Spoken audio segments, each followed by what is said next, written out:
ఈ content creation అనేది నువ్వు 1 day 2 days 2 months 1 month చేస్తే కాదు, చేస్తే లాంగ్ టర్మ్ కన్సిస్టెన్సీ మెయింటైన్ చేస్తేనే నీకు నేమ్ అయినా ఫేమ్ అయినా ఫినాన్షియల్గా గ్రోత్ అయినా ఉంటుంది. సో ఎవడు ఎన్నన్నా పట్టించుకోకు. అలా పట్టించుకునే మైండ్ సెట్ ఉంటే అస్సలు స్టార్ట్ చేయకు. సో నెగిటివ్ కామెంట్స్ వస్తున్నాయని చెప్పి ఫీల్ అయ్యి ఇగ్నోర్ చేయకు. నీ సక్సెస్ స్టార్ట్ అయిందని తెలిసి ఎంజాయ్ చేయి. సో నీ డైలీ యాక్టివిటీస్ నుండి నీ ఐడియాస్ నుండి మాత్రమే కంటెంట్ క్రియేషన్ అనేది గుర్తుంది. ఈ ఒక్క చిన్న లాజిక్ నువ్వు మైండ్లో ఫిక్స్ అయ్యి ముందుకు వెళ్ళావు అనుకో, నిన్ను ఆపేవాడు ఉండడు, నీకు నిద్ర కూడా పట్టనవద్దు నీ కంటెంట్. నమస్తే అందరికీ, this is fit with Leo. Welcome to my channel. So first అయితే మన ఇంట్రో చూడండి. You know we got it like this.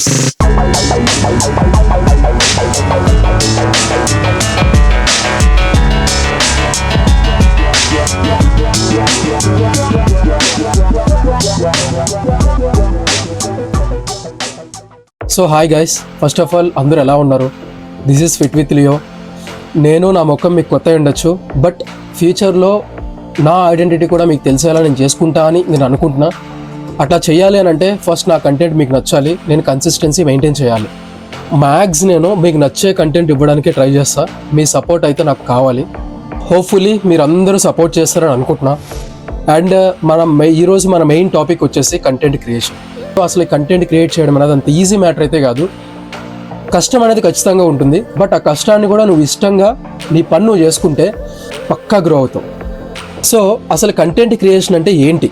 So నువ్వు నిజంగా కంటెంట్ క్రియేషన్ స్టార్ట్ చేద్దామని అనుకుంటే ఈ వీడియో ఎక్కడ మిస్ అవ్వకుండా, స్కిప్ చేయకుండా పూర్తి వీడియో చూడు. నీకు క్లియర్ కట్ ఎక్స్ప్లెనేషన్ ఉంటుంది. అసలు ఈ కంటెంట్ క్రియేషన్ అంటే ఏంటి? నువ్వు కాలేజెస్లో జాబ్స్లో చేసే ప్రాజెక్టులు లాంటిది కాదు, భయపడకు. కంటెంట్ అనేది నువ్వు జనాల్లోకి తీసుకెళ్లే నీ డే టు డే యాక్టివిటీస్, నీ స్కిల్స్, నీ నాలెడ్జ్ అండ్ నీకున్న టాలెంట్తో జనాల్ని ఎంటర్టైన్ చేయడమే ఈ కంటెంట్ క్రియేషన్ అంటే. అసలు ఈ కంటెంట్ క్రియేషన్ చేయడానికి చాలా పేషెన్స్ కావాలి అండ్ టైం కావాలి. మనం చూస్తే ఇప్పుడున్న టాప్ కంటెంట్ క్రియేటర్స్ అందరివి ఒకసారి వీడియోస్ చూడండి. ఇప్పుడు వీడియోస్ చూడండి, మీకు ఓపిక ఉంటే వాళ్ళు స్టార్టింగ్ నుంచి పెట్టిన వీడియోస్ అన్నీ 1 by 1 చెక్ చేసుకుంటూ వెళ్ళండి. ఎలా ఉంటాయో మీకు తెలుస్తుంది. వాళ్ళు కూడా మనలాగే ఏం లేనప్పుడు ఒక బేసిక్ మొబైల్తో, ఒక బేసిక్ కెమెరాతో మాత్రమే స్టార్ట్ చేశారు. ఇప్పుడు అక్కడి నుంచి అప్గ్రేడ్ అవుతూ వచ్చారు. వాళ్ళకున్న ఒక బిగ్గెస్ట్ ఎక్విప్మెంట్, బిగ్గెస్ట్ అసెట్ ఏంటి తెలుసా? వాళ్ళ కంటెంట్స్. అందుకే own contents are always king. Next very important, choose your content. So నీ స్కిల్, నీ నాలెడ్జ్ అనేది ఎలా తెలుస్తుంది చెప్పనా? నీ చుట్టుపక్కల ఉన్న నీ ఫ్రెండ్స్ కానీ, నీ ఫ్యామిలీ కానీ, లేదా నీకు తెలిసిన వాళ్ళు కానీ, అరే ఈ విషయం వీడికి బాగా తెలుసు, వీడిని అడిగితే హెల్ప్ అవుతుంది, పని అవుతుంది అని చెప్తారు చూసావా? అదే నీ స్కిల్ అండ్ నాలెడ్జ్.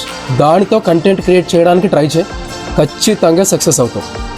మెల్లమెల్లగా నీ టాపిక్స్ చేంజ్ చేసుకో, ప్రాబ్లం లేదు. బట్ ఇనీషియల్గా మాత్రం నీకు ఏదైతే టాలెంట్ ఉందో, ఏ స్కిల్ ఉందో, ఏ నాలెడ్జ్ ఉందో దాన్ని ఎక్స్ప్లోర్ చేయడం వల్ల నీకు తెలిసిన కంటెంట్ కాబట్టి నువ్వు ఇంకా కాన్ఫిడెంట్గా జనాలకి ఇవ్వగలవు. And next, reach. అసలు మన కంటెంట్ జనాలు ఎందుకు చూడాలి? వాళ్ళకి ఎందుకు రీచ్ అవ్వాలి? మనం చేసే కంటెంట్ మనకన్నా నచ్చుతుందా లేదా? ఫస్ట్ అది తెలుసుకో. నీ కంటెంట్ జనాలు ఎందుకు చూడాలి, వాళ్ళకి ఉపయోగపడుతుందా లేదా, ఇది మాత్రమే జనాలు చూస్తారు. సో అది ఎంటర్టైన్మెంటే కానీ, స్కిల్లే కానీ, నీ నాలెడ్జే కానీ, ఎడ్యుకేషనే కానీ, ఏదైనా సరే జనాలకి యూజ్ అవుతుందా లేదా. మోస్ట్ ఇంపార్టెంట్లీ ఇనీషియల్గా స్టార్టింగ్లో రీచ్ అనేది చాలా స్లోగా ఉంటుంది. నీకు వ్యూస్ కానీ, జనాలు నిన్ను ఐడెంటిఫై చేయడానికి చాలా కష్టపడాలి నువ్వు. బికాజ్ ఎందుకంటే నువ్వు ఇప్పుడున్న టాప్ కంటెంట్ క్రియేటర్స్, సక్సెస్ అయిన క్రియేటర్స్ నువ్వు చూస్తే వాళ్ళకి ఆ రీచ్ రావడానికి, ఆ ఫాలోయింగ్ రావడానికి కొన్ని ఇయర్స్ పట్టింది. So all you need is patience. ఆ పేషెన్స్తో ఉంటేనే పని అవుతుంది. అండ్ అండ్ అండ్ అట్లానే నీ ప్రోగ్రెస్ని ట్రాక్ చేసుకో, రిజల్ట్స్ గురించి ఆలోచించుకో. అర్థమైందా? ఎందుకంటే ఫ్యూచర్లో నీ రిజల్ట్ వచ్చే టైంకి నువ్వు ఆ రిజల్ట్ని ఎంజాయ్ చేసే అంత ఖాళీ కూడా ఉండవు, బిజీ అవుతావు. నీ రిజల్ట్ని ఎప్పుడు కూడా నీ పక్కనోడు, నీ చుట్టుపక్కల ఫ్రెండ్స్, నీ ఫ్యామిలీ ఎంజాయ్ చేయాలని చెప్పి నువ్వు ఎక్స్పెక్ట్ చేసావు అనుకో, ఖచ్చితంగా రిజల్ట్ చూస్తావు. గుర్తుపెట్టుకో. ఇప్పుడు నేను చెప్పే విషయం చాలా important. Ask people to follow you, subscribe you. ఖచ్చితంగా ఇది చేసుకోవాలి. ఎందుకు చెప్పనా? మనమేం సినిమా హీరోలం కాదు, సెలబ్రిటీస్ కాదు. మనల్ని చూడగానే జనాలు ఫాలో అయిపోవడానికి మన ఓన్ మార్కెటింగ్ మనమే చేసుకోవాలి. ఫస్ట్ నీ చుట్టుపక్కల ఉన్న నీ ఫ్రెండ్స్, ఫ్యామిలీస్తో నువ్వు ఏ కంటెంట్ తీస్తున్నావో, నువ్వు జనాల్లోకి ఎలా వెళ్ళావో వాళ్ళందరికీ చూపించాలి. ఈ కంటెంట్ క్రియేషన్ విషయంలో నువ్వు ఇంట్రోవర్ట్లా ఉంటే మాత్రం అస్సలు పని అవ్వదు. నువ్వు ఇంట్రోవర్ట్గా ఉంటానంటే ఫస్ట్ ఆ క్రియేషన్ ఆపేసి. నీ అప్రిసియేషన్స్ అయినా, లేదా నీ కంటెంట్కి గుడ్ బ్యాడ్ రివ్యూస్ అయినా సరే, ఫస్ట్ నీ చుట్టుపక్కల ఉన్న నీ ఫ్రెండ్స్, ఫ్యామిలీ దగ్గర నుంచి వస్తాయి. అవి యాక్సెప్ట్ చేయగలిగితే నువ్వు కంటెంట్ క్రియేషన్ స్టార్ట్ చేయి. అండ్ అట్లానే వాటిని మార్చుకోవడానికి కూడా ట్రై చేయాలి మనం. సో అప్పుడే ఒక టాప్ కంటెంట్ క్రియేటర్ అవుతాం.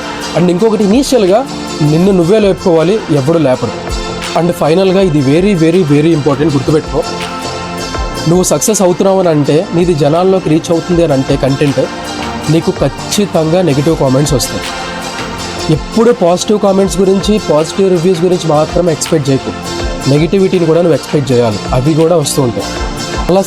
అలా నెగిటివ్ కామెంట్స్ వస్తున్నాయని చెప్పి నీ సెల్ఫ్ మీద నువ్వు డౌట్ పడి ఈ కంటెంట్ క్రియేషన్ అనేది ఆపేస్తే, స్టాప్ చేస్తే ఇంకెప్పటికీ నువ్వు సక్సెస్ అవ్వలేవు, గుర్తుపెట్టుకో.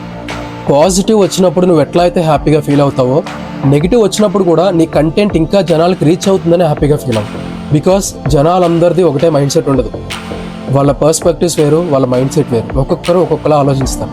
సో అందుకే నెగిటివ్ కామెంట్స్ని ఇగ్నోర్ చేయి, పాజిటివ్కి రెస్పాన్స్ అవ్వు, నెగిటివ్కి రియాక్ట్ అవ్వకు, జస్ట్ చూసి వదిలేసే అంతే. దాని తర్వాత మాత్రం నీ పని నువ్వే చేసుకుంటూ వెళ్ళాలి. సో ఏదేమైనా సరే ఒక్కటే గుర్తుపెట్టుకో, చెవులు దగ్గర పెట్టుకొని గుర్తుపెట్టుకో, నీ పని నువ్వు చేసుకుంటూ పో. అది కూడా కొన్ని ఎథిక్స్ అండ్ వాల్యూస్ ఫాలో అవుతూ. అర్థమైందా? Maybe not today, but one day ఖచ్చితంగా నువ్వు అనుకున్నది అవుతుంది. సో మై డియర్ ఫ్యామిలీ, ఇప్పటి వరకు చెప్పిన ప్రతి లైన్ కూడా మీ అందరికీ యూజ్ అయింది అనుకుంటే నాకు కూడా సపోర్ట్ చేయండి. ఇప్పుడే మనం కూడా జనాల్లోకి వస్తున్నాం. సో ఆల్రెడీ నేను యూట్యూబ్లో మీ అందరికీ ఎవరికి తెలియకపోవచ్చు, కొత్త ముఖంలో కనిపించచ్చు, బట్ ఇన్స్టాగ్రామ్లో ఆల్రెడీ చాలామందికి మనం తెలుసు. యాక్చువల్లీ నా జర్నీ స్టార్ట్ అయింది ఫిట్నెస్ కంటెంట్ తోటి.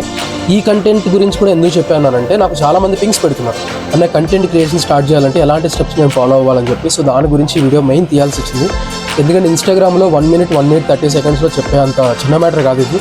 సో పాయింట్ టు పాయింట్ చెప్పాలి కాబట్టి యూట్యూబ్లో ఫుల్ వీడియో పెడుతున్నా. సో అట్లానే నన్ను కూడా సపోర్ట్ చేయండి.